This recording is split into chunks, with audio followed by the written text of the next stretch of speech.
It's finally time we did something about this. This is unacceptable. I mean, look how much junk is in here. We've got tons of cables that need sorting out. We have loads of boxes that need putting in storage. We have a racing sim tucked over in the corner there and a bunch of IKEA stuff. This room is supposed to be the studio, but as you can tell, it's not looking very good right now. So today, we're gonna fix that. But before we get into that, a quick word from today's sponsor, because I know some of you are sat here watching this video with a giant watermark right here. Come on guys, it's been 2 years. This video is brought to you by bobkeys.com. You guys know the drill. You've just finished building your brand new PC, you boot it up, and bam, that hideous Activate Windows watermark appears. And the worst part is you forgot to budget $200 for an activation key from Microsoft because you spent it all on RGB. But that's okay, because you don't need to spend $200. You can pick one up from today's video sponsor, bobkeys.com, for 1/10 of the price. The best part is you can use my code TT25 for 25% off, which takes this already cheap Windows 10 Pro key from around $22 to $16. If you're in the UK, that's £13. You place your order, your activation code gets added to your orders page, you whack it into the Windows activation screen, and boom, you're fully activated. No more watermarks being burned into your retinas. TT25 for 25% off, link in description.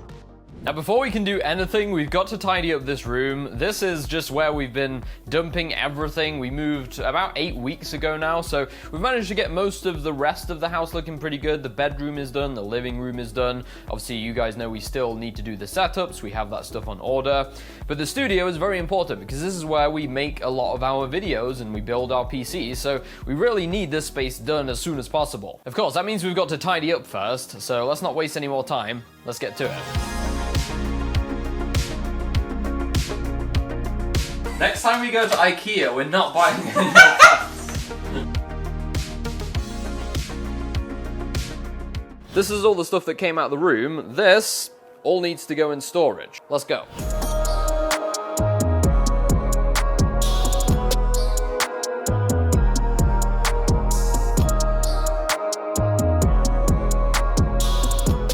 That actually didn't take as long as we thought it would. As you can see, we've got rid of most of the stuff that was in here. We've actually got some floor space to work with now. The only things left are this table, which obviously we build PCs on, although we'll probably be swapping this out for something a little bit more sturdy. There's also my racing sim over in the corner. Not 100% sure where this is going to be positioned yet, but I'm going to leave it there for now. And then finally, we have all of these IKEA packages, which we need to unbox. Which brings us to the very important topic of discussing what the actual plan is for this room. Now, one of the things that we didn't like about our old studio space was the fact that it was a combined space. So not only did we have the gaming setups where we obviously like to relax, that was also where we worked and where we had filming equipment out. Yeah, it never felt like we could fully enjoy our gaming setups when they were in the studio. We really need somewhere that we can like decompress from the day, because a lot of the times we just never felt like we could go into that room because lights were up, cameras were up, and if we took that down, then we'd have to set it up again the next day. I just don't recommend it at all. This time is going to be different. This is going to be a completely dedicated studio space. In terms of the actual plan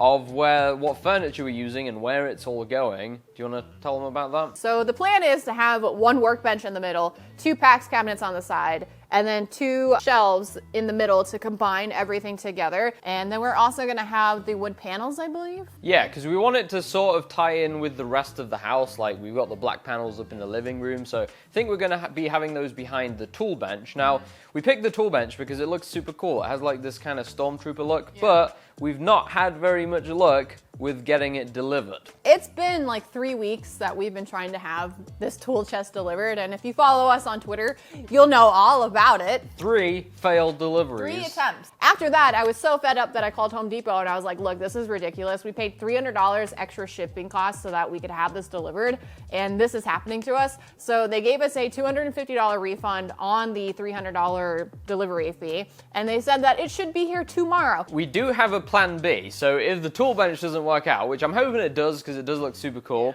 Yeah, if that doesn't happen, then we're probably going to be going for like some IKEA kitchen cabinets, and we'll do like a butcher block. But that is going to be the backdrop. Now, in the middle of the room, we're obviously going to have our usual table. That's where we build our PCs. We'll be able to have everything rigged up. The racing sim is going to be going in there as well. We'll have space to store camera equipment. Now, in terms of what we can do today, I think we're going to put the cabinets together because it would be good if we could build them. Then we can get rid of the boxes. We can get them situated. We're going to do what we can today. We'll take you guys with us. We'll put together the cabinets, and then hopefully tomorrow we'll get the workbench. Let's go.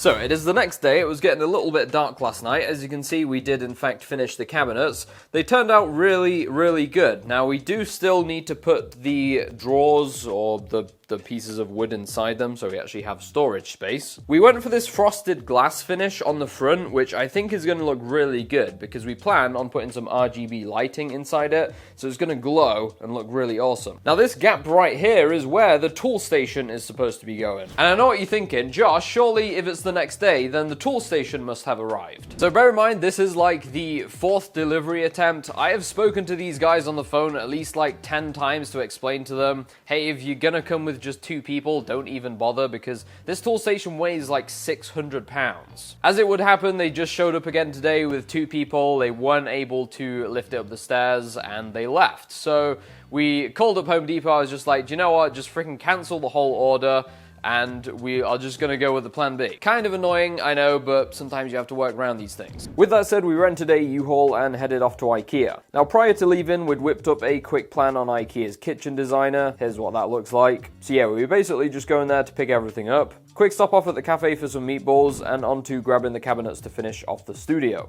All that was left was to load up the van and head home. We're back from IKEA. Fortunately, they had everything in stock, so on the right here, we have the kitchen cabinets that we showed you guys in the screenshot. We also have some lac shelves as well, because we're going to be doing our custom shelving like we did in the last place, with the lac shelves and then the Moss Lander shelves on the front. And then over here, we have the wood panels. Now, these are actually the same wood panels we used in the living room. They're from the Wood Veneer Hub. And these are going to be the backdrop for the studio, so hopefully it should contrast nicely with the cabinets. Now, before we put the wood panels up on the wall, we've got to build the cabinets, because until we've built the cabinets, we won't know what size we need to cut them to. Let's get them built.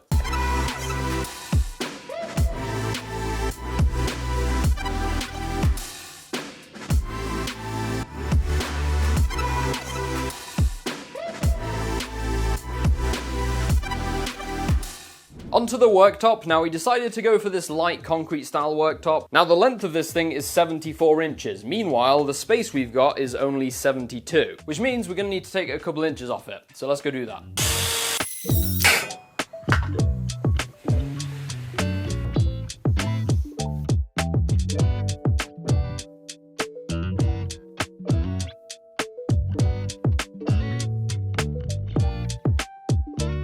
And just like that, part 1 of the studio is complete. We're super happy with how it turned out. We went for these black handles just to kind of contrast with all the white we've got going on, but also to tie in with the black panels which are going to be going on this wall. Now, you may have noticed that the desktop is a different color. It was light gray when we bought it, but we kind of decided that the dark gray, kind of like this slate color, would look better. So Nene went ahead and vinyl wrapped the top of it, which looks awesome. Yeah, check out the amount of storage space we've got. We've got like deep drawers at the bottom, medium-sized ones, and then we've got all of these small ones as well, which is gonna come in handy for lots of small PC components. They also have a soft close feature, which is always nice. And one thing I noticed about these cabinets is because they're kitchen cabinets, they seem to be just built much better than like the Besta cabinets that we've used before. But yeah, let us know what you guys think so far down below in the comments. Now, in the next video, we are going to be finishing this room. So there's still quite a lot left to do. We've got the black panels that need to be cut to size and go up on the wall. We've also got the IKEA lac shelves. And in the corner over there,